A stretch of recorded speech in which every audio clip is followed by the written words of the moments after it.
adalah karya bentukan tangan-Mu Tuhan.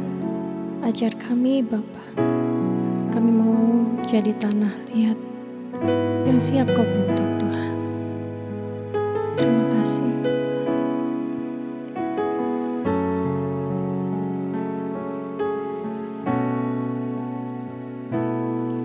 Bagaikan bencana siap dibentuk, demikian hidupku di tangan-Mu. Dengan urapan kuasa Roh-Mu, ku dibaharui selalu. Jadikan ku Allah dalam rumah-Mu. Inilah hidupku di tangan-Mu. Bentuklah seturut kehendak-Mu. Pakailah sesuai rencana-Mu. Ku mau seperti-Mu, Yesus, disempurnakan selalu dalam segenap jalanku, memuliakan nama-Mu. Ku mau seperti-Mu, Yesus, disempurnakan selalu dalam segenap jalanku, memuliakan nama-Mu. Kami mau Tuhan, kami mau berada dalam tangan kuasa-Mu Tuhan. Ini hati kami, bentuk hidup kami Tuhan. Ku mau seperti-Mu, Yesus, disempurnakan selalu dalam segenap jalanku, memuliakan nama-Mu. Ku mau seperti-Mu, Yesus, disempurnakan selalu dalam segenap jalanku, memuliakan nama-Mu.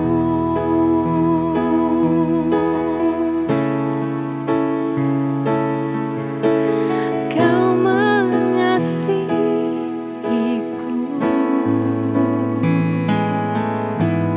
lebih dari yang kuduga, bahkan di saat ku tiada menyadarinya, Kau sentuh hatiku.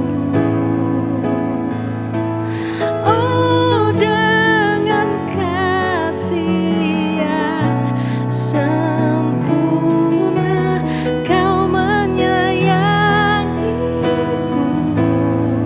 lebih dari yang ku rasa.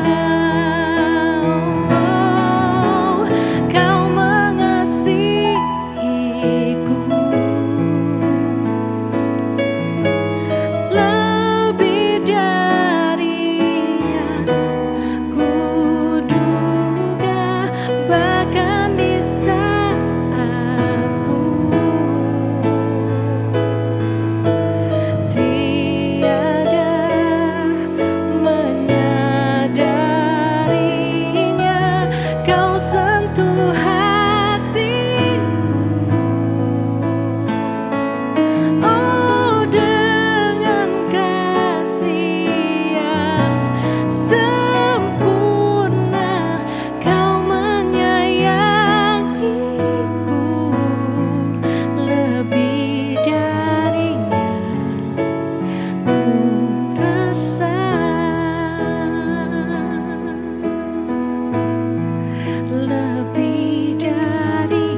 Mari kita akan berdoa terlebih dahulu sebelum pembacaan dan perenungan firman Tuhan pada hari ini.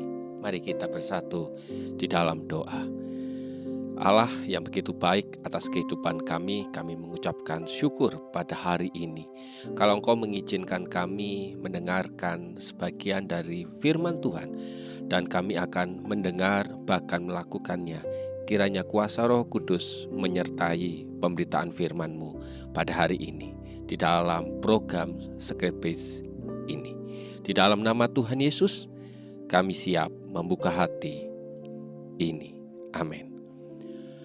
Bacaan firman Tuhan pada hari ini terambil di dalam kitab Kejadian 32 ayat ke-24 sampai yang ke-32 juga. Kejadian 32 ayat ke-24 sampai ayat yang ke-32. Demikianlah firman Tuhan. Lalu tinggallah Yakub seorang diri dan seorang laki-laki bergulat dengan dia sampai fajar menyingsing.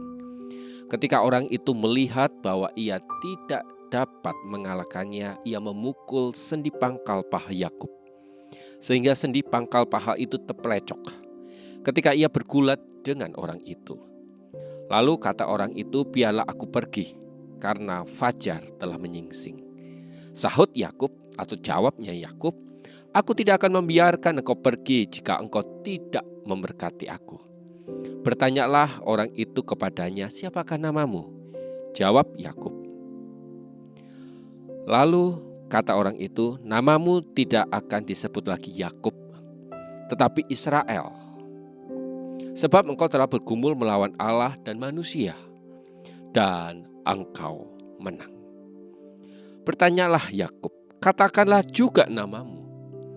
Tetapi sahutnya, mengapa engkau menanyakan namaku? Lalu diberkatinya lah Yakub di situ. Yakub menamai tempat itu Peniel, sebab katanya, aku telah melihat Allah berhadapan muka, tetapi nyawaku tertolong. Lalu tampaklah kepadanya matahari terbit ketika ia telah melewati Peniel, dan Yakub pincang karena pangkal pahanya. Itu sebabnya sampai sekarang orang Israel tidak memakan daging yang menutupi sendi pangkal paha, karena dia telah memukul sendi pangkal paha Yakub pada otot pangkal pahanya. Bapak, Ibu, Saudara, Saudari, tidak terasa kita sudah berada di bulan Februari awal ini. Tentu kalau kita melihat ini masih bisa dikatakan sebagai bulan-bulan awal kita berada di tahun 2024. Ada banyak orang memiliki sebuah kebiasaan yang dilakukan di awal tahun, yaitu yang disebut sebagai resolusi. Bukan hanya di awal tahun, kebiasaan ini juga biasanya dilakukan ketika kita sedang berulang tahun, atau kita sedang selesai mengikuti kegiatan-kegiatan yang membangkitkan kita, yang menggerakkan hidup kita. Sebut saja retreat. Biasanya kita membuat seperti perencanaan, planning, goal setting, langkah kerja, atau yang dikenal dengan nama strategi. Kalau kita melihat kehidupan dari Yakub ini, maka kita bisa melihat bahwa Yakub adalah orang-orang yang memiliki perencanaan dan strategi. Di dalam kitab Kejadian pasal yang ke-32 ayat 1 hingga 21, kita akan menemukan sebuah deretan strategi-strategi yang dilakukan oleh Yakub. Sebetulnya kisah yang barusan kita baca ini mengkisahkan perjuangan Yakub hendak berjumpa dengan seorang kakaknya yang bernama Esau. Setelah 20 tahun masa perpisahannya. Kita tahu bahwa Esau adalah kakak dari Yakub yang hendak membunuh daripada Yakub. Karena apa? Karena Yakub mencuri, mengambil hak keistimewaan, hak kesulungan daripada Esau. Dengan muka yang marah, dengan hati yang panas, dengan keinginannya tersebut, maka Esau hendak membunuh Yakub. Dan peristiwa inilah yang terjadi, yang dicatat oleh Alkitab. Nah, Bapak, Ibu, saudara-saudari, perencanaan hidup seperti apa yang dibuat oleh Yakub saat hendak berjumpa dengan Esau? Silakan Bapak, Ibu, saudara-saudari baca dan merenungkannya di dalam ayat yang pertama hingga ayat yang ke-21. Di ayat yang ketiga, maka ini adalah strateginya Yakub yang pertama, yaitu Yakub mengirim utusan kepada Esau. Ya, kalau bahasa sekarang mengirim diplomasi kepada Esau. Tujuannya adalah supaya utusan itu mempromosikan siapa Yakub yang sekarang ini. Itu kita bisa jumpai pada ayat yang ketiga. Nah, perencanaan yang kedua, strategi yang kedua yang dilakukan oleh Yakub adalah Yakub mengkelompokkan harta miliknya menjadi dua. Dengan kata lain, Yakub ini adalah seorang yang manajerial. Orang yang tahu betul bagaimana mengkelompokkan sebuah barang yang ia miliki. Tujuannya adalah bila Esau suatu kali akan datang mengambil harta miliknya, Yakub masih menyimpan sebagian harta dari miliknya. Betapa hebat dan luar biasanya Yakub ini. Bahkan strategi yang ketiga, Bapak, Ibu, saudara-saudari bisa dapatkan pada ayat yang ke-9. Yakub berdoa kepada Tuhan. Kalau cara yang pertama, satu dan kedua bicara mengenai manajer, pembagian, pengelompokan, pengutusan, dia menggunakan cara yang bersifat spiritual. Hal spiritual dia lakukan bukan karena Yakub mengandalkan Tuhan, tidak, tetapi sebaliknya Yakub menyuap Allah. Berbagai cara aku lakukan termasuk cara spiritual agar cita-citaku tercapai. Itulah ayat yang ke-9. Maka strategi yang keempat, Yakub mengirim barang kepada Esau, mengirim hadiah kepada Esau. Itulah ayat yang ke-13.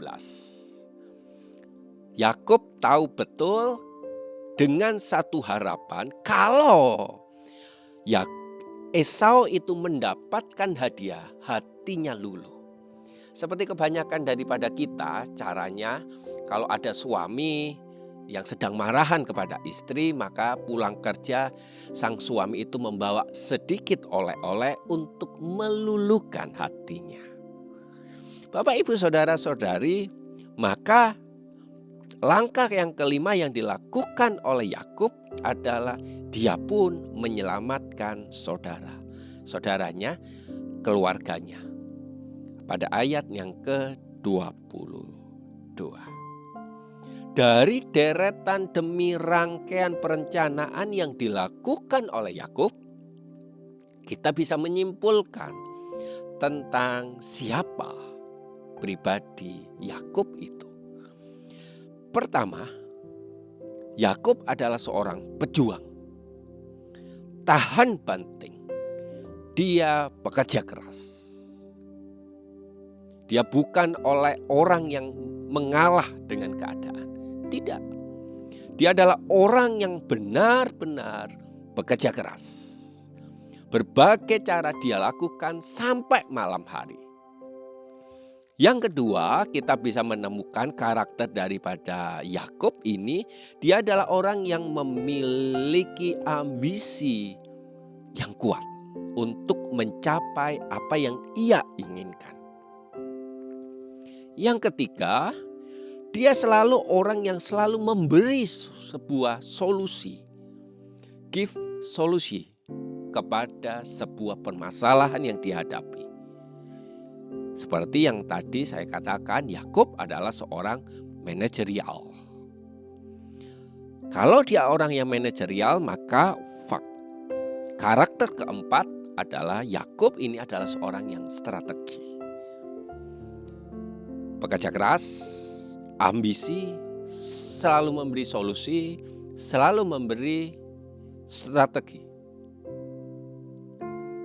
Bapak, Ibu, saudara-saudari, ini cocok buat kita semua yang sedang mencari karyawan, orang yang sedang mencari menantu. Ya, pada bagian ini kita bisa melihat tentang siapa itu Yakub. Tetapi pada Kejadian 32 ayat bagian 22 sampai yang ke-32, kita sedang melihat sebuah masa transisi, masa transformasi dari kehidupan seorang yang bernama Yakub. Ketika semua keadaan mulai nyaman, keadaan mulai oke, keadaan sudah terasa bisa dihandle dengan baik, ada sosok misterius yang memukul, membanting Yakub. Sampai pria yang misterius itu membuat Yakub mengalami kepincangan. Pria itu berjumpa dan bertemu dengan Yakub di tempat yang sama. Yakub membuat strategi tentang kehebatan dirinya. Tetapi di tempat yang sama, Tuhan, pria misterius itu, manusia misterius itu, membuat dirinya roboh. Di tempat yang sama, Yakub ingin membuktikan siapa dirinya. Di tempat yang sama, Tuhan menyatakan kekosongan dirinya. Apakah Allah tidak mengasihi Yakub? Apakah Allah tidak menyayangi Yakub? Apakah Allah tidak mencintai Yakub? Mungkin pertanyaan itu kerap kali kita tanyakan juga di dalam kehidupan kita ketika berbagai permasalahan itu kita hadapi. Tetapi menghancurkan sebuah kehidupan yang lama dan mengubahnya menjadi sebuah kehidupan yang baru dan menuntun pada tujuan dan kehendaknya yang benar. Itulah cara Allah mengasihi, menyayangi, dan mencintai Yakub. Dan tentu juga kita semua. Bagaimana caranya Allah mengubah kehidupan lamanya itu? Dia bertanya tentang identitas. Siapa engkau, Yakub? Siapa namamu? Wayomer Elaf Masabeka. What is your name? Siapa namamu? Bapak, Ibu, saudara-saudari, bukankah kita tahu bahwa arti nama Yakub adalah penipu, licik? Bahkan di dalam kitab Yesaya dia dikaitkan dengan seekor binatang, yaitu cacing. Pria misterius itu memberikan sebuah identitas yang baru terhadap Yakub. Siapakah? Yaitu Israel, pangerannya Allah, putra kesayangannya. Dari seorang penipu sekarang menjadi seorang anak raja. Dari tempat yang kotor sekarang berada di sebuah istana. Dari kehidupan yang lama berubah menjadi sebuah kehidupan yang baru, yang lebih bermakna. Wow, luar biasa. Dia mengubah sebuah kehidupan yang benar-benar rongsokan. Bila Anda belanja di sebuah mall, lalu Anda ingin mengambil beberapa barang, lalu Anda mengambil kereta dorong. Anda dorong kereta ke arah yang kanan, tetapi kereta itu ke kiri. Anda dorong kereta belanja itu ke kiri, arahnya ke kanan. Apa yang akan Anda lakukan? Pastinya Anda akan menggantikannya. Tidak demikian dengan Allah, dengan kehidupan kita. Yesus hadir. Yesus turun untuk memperbaiki, mengarahkan kembali kehidupan Anda, karena Dia begitu sayang kepada Anda. Di Sungai Yabok itu ada 3 pelajaran yang bisa kita ambil. Yang pertama, saya belajar tentang Allah yang tidak memandang masa lalu. Dia tidak memandang betapa buruknya kehidupan kita di masa lalu. Tetapi Allah memberikan sebuah kesempatan yang baru. Itulah poin yang kedua. Kita belajar tentang Allah yang selalu memberikan sebuah kesempatan yang baru. Saya juga belajar tentang bagaimana pemulihan itu terjadi. Sebelum Yakub jumpa dengan Esau, dipulihkan di dalam hubungan sesama. Terlebih dahulu Allah ingin memulihkan hubungan Yakub dan Allah yang selalu memberontak kepada dia. Dia selalu memberikan pemulihan itu atas kehidupan kita. Allah selalu menyertai dan memberikan mandat baru kepada kita. Sebelumnya Dia selalu memperbaiki diri kita, siapa kita sesungguhnya. Bukankah di dalam kitab Yeremia 29 ayat yang ke-11 berkata, "Aku ini mengetahui rancangan-rancangan apa yang ada padaku mengenai kamu." Demikianlah firman Tuhan. Rancangan damai sejahtera, bukan rancangan kecelakaan, untuk memberikan kepada kita sebuah hari depan yang penuh harapan. Bapak Ibu, mungkin di dalam perenungan kita pada hari ini, kita mulai bertanya, kalau demikian Pak,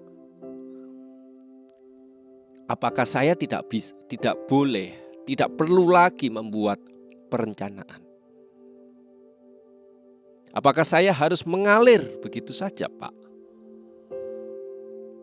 Bapak Ibu Saudara-saudari, di dalam kitab Lukas 14:31, Tuhan Yesus mengajarkan kalau raja manakah yang kalau mau pergi berperang melawan raja lain, tidak duduk dahulu dan untuk mempertimbangkannya, apakah dengan 10.000 orang ia sanggup menghadapi lawan yang didatanginya dengan 20.000 orang. Ayat ini berbicara mengenai perencanaan. Tetapi permasalahannya adalah ketika Allah mengubah hidup kita, mengintervensi hidup kita, masuk di dalam hidup kita, apa respon? Apa tanggapan? Apa efeknya setelah Anda diubah oleh Allah? Marah, jengkel, benci sama Tuhan, kan? Hal yang perlu kita pelajari pada hari ini. Oleh sebab itu, jangan keraskan hatimu. Lepaskan pemikiran kita yang terbatas. Lepaskan kekuatan kita yang tidak seberapa. Strategi yang kadang berubah oleh keadaan zaman. Mari, jangan kita terlalu responsif terhadap apa yang Tuhan mau. Tetapi izinkan kita mengalami perubahan, adaptasi terhadap rencana kehidupan yang Tuhan inginkan atas hidup kita. Di dalam doanya, Tuhan Yesus berkata di dalam kitab Matius pasal yang ke-26 ayat ke-42, isi doanya demikian, "Ya Bapa, jikalau cawan ini tidak mungkin berlalu kecuali apabila aku meminumnya, jadilah kehendak-Mu atas hidupku." Biarlah doa yang sama itu ada di dalam kehidupan kita. Berbagai pertanyaan mungkin kita alami, tetapi izinkan kita juga beradaptasi dengan perubahan demi perubahan yang Tuhan izinkan ada dalam hidup kita. Bukankah rancangannya Tuhan adalah rancangan yang penuh damai sejahtera dan memberikan harapan yang baru atas hidup kita. Tuhan Yesus memberkati kita semua. Amin.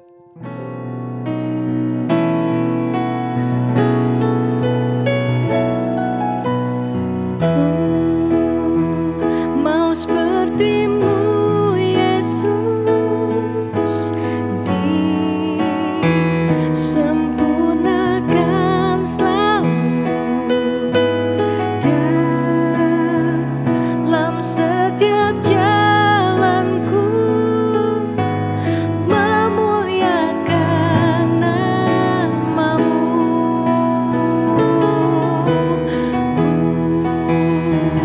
Mau seperti-Mu Yesus,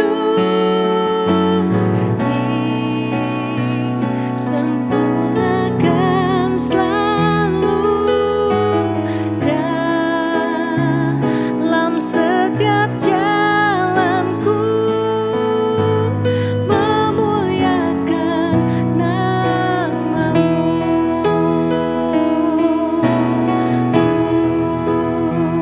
Mau seperti-Mu Yesus, disempurnakan selalu dalam setiap jalanku,